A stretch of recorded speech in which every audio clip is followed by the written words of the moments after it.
The most important thing in a reef tank is flow. And that's why today I want to show you this Wavemaker.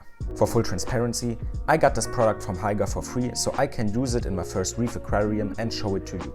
This sponsoring does not include any agreement on what I say in this video though, so everything I will say is my honest opinion. When you buy this Wavemaker, this is what you get. The pump itself, a controller, the cable, a magnet, a piece of sticky tape and a mesh. Setting it up is really easy with the manual. One thing I really like is that Hygger included a protection for the pump, so no animals get sucked in.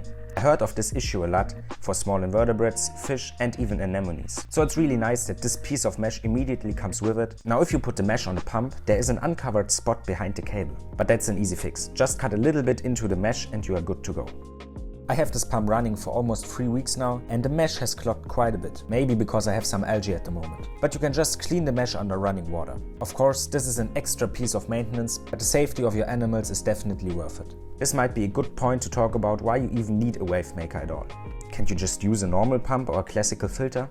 The thing with Wavemakers is that first, they can move a ton of water for their size. Also, the flow is more distributed, unlike the flow of a normal pump, which is very focused on one point, if you know what I mean. And lastly, maybe the most important aspect. You can realize way more complex current patterns with a Wavemaker. Let me explain it on this Wavemaker right here. First of all, you can decide if you want to use the single mode or the 24/7 mode. Single mode means that the pump runs on one wave pattern with one frequency with one flow rate the entire day. It's a really easy way to get the desired current for your reef. One thing that Hygger included for the single mode is the night mode. If you switch this on, the Wavemaker will detect darkness and then run on 5% with constant flow for the night, so your corals can get some rest. It's a really nice option which gives you a very easy day and night rhythm for your flow without much effort. As already mentioned, you can adjust the flow rate, the wave pattern and the frequency of the wave pattern. The flow rate can be adjusted in 20 steps and you have 5 wave patterns to choose from. From constant flow, so no waves at all, to a completely random wave pattern. Right now, I am trying out different flow rates, but I will definitely end up at the low end. I am using the random wave pattern with the night mode switched on. Now the 24/7 mode gives you even more options because you can program all those things for 4 separate time ranges throughout the day. This is more advanced and I don't think that I need this for the moment, but it might be a nice feature for more experienced reefers. In general, you can read more about all of these options in the manual and on the Hygger website, which is linked below. It takes a little bit of time to understand all the options and programming over the controller can be a little tricky. Still, I think it's pretty handy once you figured it out. That brings me to one aspect that could be a disadvantage depending on your preferences. This Wavemaker is not controllable over an app. Through recent years, a lot of apps were developed for the aquarium hobby. And while I think that it makes sense for some products, like my LED light, I feel like a lot of times the apps are just being included for the purpose of the app itself, because it is modern. I think that for a Wavemaker that you set up once, where you probably won't program each individual wave separately, a manual controller does the job. But in the end, it's a question of preference. One thing we haven't talked about yet is the size of aquarium you can use this Wavemaker for. And I have to say one thing up front. Oversize your equipment if it is controllable. The manufacturers are always, let's call it optimistic about their products, especially if it comes to filters and pumps.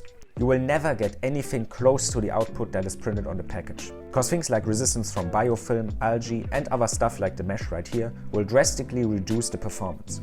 This Wavemaker is promoted for tanks of about 200 to 380 liters. My aquarium holds 60 liters of water and especially if the mesh is clogged up a little bit, I don't feel like it's too much flow at all. That being said, the Wavemaker can theoretically, keep in mind what I just mentioned, turn over about 6,000 liters of water per hour. This is for the smaller version, which I have here. There's also a bigger version with about 9,000 liters per hour.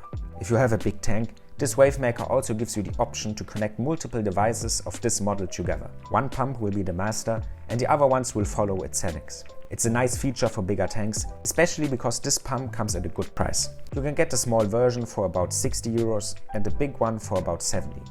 To sum it up, from the first impression, I think this is a really good product for the price. And for beginners who don't want to spend a fortune but still want to have some control over their flow. But also for bigger tanks and more experienced reefers, I think this product has a lot to offer. If you like this product and you want to get it for your next project, I would really appreciate if you buy it over the Amazon link in the video description. Nothing changes for you, but Amazon will pay me a provision because you got there from my video. It's a great way to support my work and helps me to create more videos like this one. Also, I want to thank Hygger for supporting the channel and helping me out with my project. You will see more of this Wavemaker in future videos, and I will probably change some things about the flow over time as the reef progresses. If you want to learn more about this, subscribe so you don't miss out. I'll see you in the next one.